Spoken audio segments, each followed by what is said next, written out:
कानपुर की सीसामऊ विधानसभा से नसीम सोलंकी समाजवादी पार्टी की प्रत्याशी थी और उपचुनाव में वो विधायक बन गई। उनके विधायक बनने से ठीक पहले उन्होंने एक मंदिर में जल चढ़ाया था और उसके बाद इस मुद्दे ने काफ़ी तूल पकड़ा और उसके बाद फिर एक बार एक व्यक्ति जो कि पूर्व बीजेपी नेता हैं, उन्होंने धीरज चड्डा, उन्होंने एक फ़ोन किया था नसीम सोलंकी को और काफ़ी हॉट टॉक हुई थी और वो भी जो पूरी खबर है वो काफ़ी वायरल हुई थी। अब अगर हम बात करें तो अभी एक दिन पहले मात्र यहाँ पर महिला विधायकों का सम्मेलन होता है कानपुर में और उसी दिन फिर से धीरज चड्डा फ़ोन करते हैं नसीम सोलंकी को, बहुत सारी बातें करते हैं और इस बात से नसीम सोलंकी भी गुस्सा हो जाती हैं। तो सबसे पहले हम बात करने के लिए हमारे साथ खुद धीरज चड्डा मौजूद हैं, उनसे बात कर लेते हैं।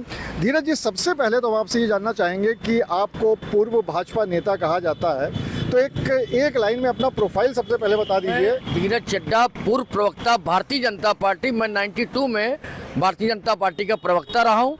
फिर मैं पार्टी से थोड़ा दूर हो गया व्यवसाय के चक्कर में, परिवार के चक्कर में, लेकिन हमारे अंदर हिंदुत्व वाली और हिंदू वाली भावना आज भी जिंदा है, जिससे मैं बहुत आहत हूँ और मैंने अपनी बातें प्रकट करी हैं फोन पे भी। ठीक है, इस पे हम बात करेंगे। आपकी जो ऑडियो थी वो हमने भी सुनी है, उस पे बात कर लेते हैं। एक तो आपने केस किया नसीम सोलंकी के ऊपर, वो विचाराधीन है कोर्ट में। नहीं, आप विचाराधीन है। एक सेकंड, विचाराधीन है वो कोर्ट में। आपने जब फोन किया तो सबसे पहले आपने ये कहा कि कोर्ट में केस चल रहा है, आप हाजिर क्यों नहीं हो रही हैं? ये तो आपका अधिकार नहीं है, ये तो कोर्ट का अधिकार है कि कोई अगर हाजिर होता है या नहीं होता है तो ये तो कोर्ट समझेगी। आपसे क्या मतलब? दादा, ये कोर्ट का अधिकार है, लेकिन मैं जब 3 तारीखों में जा रहा हूँ, मोहतरमा कोई जवाब नहीं दे रही है, तो मुझे लगा कि भाई आप कोर्ट से या धीरज चड्डा से या हिंदू समाज से क्यों भाग रही हैं? सामने आइए ना।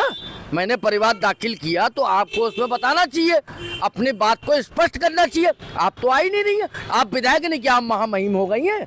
आपको अपनी बात का उत्तर रखना चाहिए, अपनी बात का जवाब देना चाहिए। आगे कौन क्यों न्यायालय में नहीं आ रही? इसका मतलब कि आप गलत हैं, आप गलत हैं, इसीलिए तो आप नहीं आ रही न्यायालय में। अच्छा, एक शब्द का आपने और प्रयोग किया कि आप दोगली हैं। हाँ। एक वो महिला हैं जी, विधायक हैं जी, और आप एक सभ्य पुरुष हैं जी। तो ऐसी भाषा का प्रयोग करना एक महिला के सामने और एक विधायक के सामने कहाँ तक उचित है? मैं सोशल मीडिया से जुड़ा हुआ हूँ। मैं कांग्रेस के पदाधिकारियों के बयान योगी जी, मोदी जी के खिलाफ सुन रहा हूँ कि मोदी कुर्सी छोड़ो, योगी कुर्सी छोड़ो। वो बोले तो कोई बात नहीं, और मैं बोल रहा हूँ तो मैं गलत हूँ? मैं 500 बार बोलूंगा, 2000 बार बोलूंगा। अगर आप विधायिका हैं तो विधायक के पद की गरिमा को रखें। जो काम आपका है वो मेरे ऐसे व्यक्ति को नहीं करना चाहिए, वो मैं कर रहा हूँ और आप नहीं कर रही हैं। विधायक पद से इस्तीफा दीजिए, और जो मुकदमा है परिवार दाखिल है उसमें तो आपको जेल जाना ही है। अगर आप बात करें जो आपने फ़ोन किया था उनको या नसीम सोलंकी को, तो उसमें आपने कहा कि अलाव बहुत जगह नहीं जल रहे हैं और उसके बाद तुरंत ही आप भड़क गए कि आप अपने घर में अलाव जला रही हैं क्या? उनकी तरफ से लगातार ये कहा जा रहा है फ़ोन कॉल पे कि भाई आप बताइए कहाँ नहीं जल रहे हैं, हमने जलवाए हैं लेकिन आप बताइए कहाँ नहीं जल रहे हैं तो हम उस जगह जाके जलवा देंगे। लेकिन आप वो बात सुनने को तैयार नहीं है। ऐसा लग रहा है कि आपको अलाव नहीं जलवाना है, आपको कहीं ना कहीं वो मंदिर वाला मुद्दा खटक रहा था, इस बात से लेकर आप नाराज थे। मेरा ऐसा कोई मुद्दा नहीं है। आप प्रेम नगर चौराहे पे अभी यहाँ से जाएं, लोगों को भेजें। प्रेम नगर चौराहे में बरकंडेश्वर मंदिर के 500 मीटर 1000 मीटर पहले से लेके बरकंडेश्वर मंदिर से 1 किलोमीटर आगे जहाँ तक हिंदुत्व एरिया है, एक जगह अलाव की फोटो अभी आप मुझको 12 घंटे में भेज दीजिए, मैं क्षमा मांग लूंगा। कहीं अलाव नहीं जल रहा है, मैंने कम्बल बांटे, मैंने अलाव जलवाए। क्यों? जनता त्राही त्राही कर रही है, तुमको विधायक निधि जलवाना चाहिए। तुम घर में बैठी हो, नालों में जाके लोगों को कह रही हो, महापौर से कह रही हो कि 1 हफ्ते का समय दे दीजिए। तुम सिर्फ मुस्लिम समर्थन हो, मुझे मुस्लिम समर्थक नहीं चाहिए। आपने ये शब्द भी कहा है कि मैं कभी किसी मुसलमान को वोट नहीं दूंगा, तो कहीं ना कहीं आप हिंदू मुसलमान की बात तो नहीं कर रहे? नहीं, बिल्कुल कर रहा हूँ। मैं हिंदुत्व राष्ट्र बनने जा रहा है, ये हिंदू राष्ट्र बनेगा। मुसलमान पाकिस्तान जाएं, हमारे योगी जी से पैसा ना मांगे, मैं पैसा दूंगा, किराया महुआ कराऊंगा पाकिस्तान जाने के लिए। जाए, लेकिन मेरे शहर, मेरे देश में, मेरे प्रदेश में गंदगी ना फैलाएं। मंदिर वाला मुद्दा तो बहुत समय पहले खत्म हो गया था, चुनाव भी हो गया, वो चुनाव जीत भी गई। फिर आप बातचीत में कह रहे हैं कि मंदिर क्यों गई थी, तो उससे कहीं नहीं लगता कि आपको अभी तक वो उस बात की टीस है? बिल्कुल, ये तो न्यायालय में हमारा मामला पंजीकृत है, ये न्यायालय जा नहीं रही है, स्पष्टीकरण दे नहीं रही है। मैं भावुक हूँ इस बात से कि अगर तुम सच हो, सच्ची हो, ईमानदार हो बहन नसीम सोलंकी, तो तुम न्यायालय के समक्ष जाओ और वहां जाके क्षमा मांगो, अपना बयान दो, क्या तुमने किया, क्या हमने कहा, इसको वहां स्पष्ट करो ना। क्यों नहीं जा रही हो तुम न्यायालय? मुझसे और भाजपा से छुट्टी भेजोगी या मुझसे न्यायालय से भागोगी? तुम कब तक भागोगी? हम नहीं छोड़ेंगे तुम्हारा पीछा। मैं रोड फोन करूंगा इस महिला को।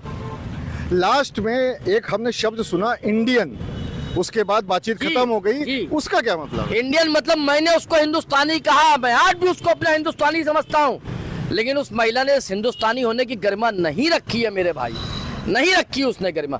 मुझको कहती चिता पे जलवा देंगे, मुझको कहती मैं सीपी से तुम्हारी कंप्लेंट करके जेल में भिजवा दो। जेल मैं यहीं खड़ा हूँ, मैं अपने घर पे मौजूद हूँ, मुझे जेल भिजवाओ, लेकिन कम से कम तुम तो सुधरो, विनाश तो ना करो अपने प्रदेश का, मेरे देश का।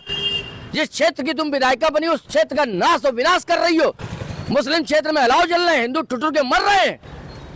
ये दोगले हिंदुओं की राजनीति से ये विधायिका बनी है और इसको इस विधायिका पद से हटना पड़ेगा, मैं हटाऊंगा। कहीं ना कहीं एक आखिरी सवाल है, कहीं ना कहीं ऐसा नहीं लगता कि ठीक है आपको अपनी बात रखने का हक है, एक नागरिक होने के तौर पे हमारे यहाँ लोकतंत्र है, लेकिन एक महिला से और एक महिला विधायक से बातचीत का एक जो लहजा होता है, जो शब्द होते हैं, उस पे आपको कंट्रोल रखना चाहिए और उसका उचित तरीके से प्रयोग करना चाहिए। कहीं आपको ऐसा नहीं लगता है? बिल्कुल करना चाहिए, लेकिन आपने उस ऑडियो में सुना, उसने मुझसे कहा कौन बोल रहा है बे? ये वो तो आपने जब बदतमीजी से बात करी तो क्या बदतमीजी से बात करी? मैंने कहा बहन तुमने अलाव नहीं जलवाया, तुमने ये नहीं क्या बोले, तू कौन बोल रहा है बे? नहीं, आपने कहा कि यार तुम अपने घर में जलवा रही हो क्या? घर ही में जलवा रही है। विधायक निधि का जो पैसा आ रहा है उसको जाजमऊ डिफेंस कॉलोनी को तो उजागर कर रही है। वो क्या किया इस क्षेत्र में, जाके देखिए आप क्या किया उसने उस क्षेत्र में। बरखंडेश्वर मंदिर के 2 किलोमीटर 3 किलोमीटर के प्रांगण में उसने क्या किया? वहाँ गरीब रो रहे हैं, बच्चों को मैंने कंबल ओढ़ा, बच्चे ठिठुर रहे हैं। ये क्या कर रही है? तो मतलब आप ये मानते हैं कि इसमें आपकी कोई गलती नहीं है जिस तरीके से आपने बातचीत करी? मेरी कोई गलती नहीं है, मैं इसको एक नहीं कम से कम 100 बार फोन करूंगा, ज्यादा होगा मैं इसके दरवाजे पे जाके आंदोलन करूंगा, मैं अनशन पे बैठूंगा। तो आप थे धीरज चड्डा जिन्होंने साफ तौर पे ये कहा कि नसीम सोलंकी से उन्होंने जो भी कहा है उसके लिए वो बिल्कुल भी माफ़ी भी नहीं मांगेंगे और उसके लिए वो अपने आप को गलत भी नहीं मान रहे हैं। साथ ही साथ उन्होंने ये भी आरोप लगाया कि नसीम सोलंकी सिर्फ मुस्लिम क्षेत्रों का विकास कर रही है और हिंदू क्षेत्र का नहीं कर रही हैं और इसके पीछे कहीं ना कहीं वो वोट भी हैं जो कि हिंदुओं के थे और उन्होंने नसीम सोलंकी को वोट दिया, ऐसा धीरज चड्डा का मानना है। इस पूरे मामले पर हम नसीम सोलंकी से भी बात करने की कोशिश करेंगे और अगर उनसे बात होती है तो उन्होंने क्या कहा ये भी आपको सुनाएंगे। इस पूरे मामले में हमने सपा विधायक नसीम सोलंकी से भी बात करने की कोशिश की, लेकिन उन्होंने साफ तौर पे कहा कि इस पूरे मामले को लेकर वो कानूनी राय ले रही हैं और एक बार कानूनी राय लेने के बाद ही वो इस मुद्दे पर कुछ बोलेंगे। अनुराग अग्रवाल, TV9 कानपुर।